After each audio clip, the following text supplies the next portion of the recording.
ilifanyika huko wapi jamani? Babeli. Babeli kwenye machafuko.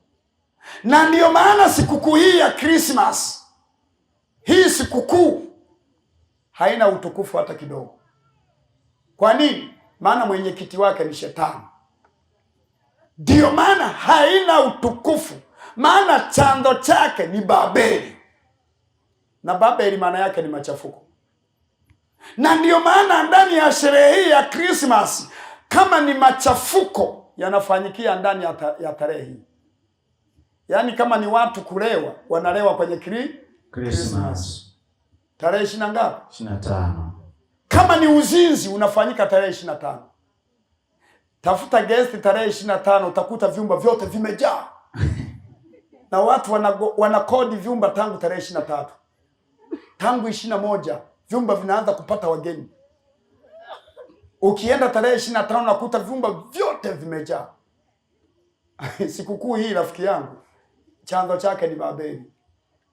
Na ndio maana na machafuko mengi. Kama ni watu kugongwa gari, ajali nyingi zinapatikana tarehe 20 ngapi? 25 Disemba.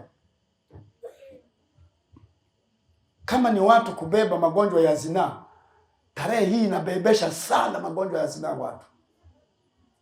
Guest zinajaa.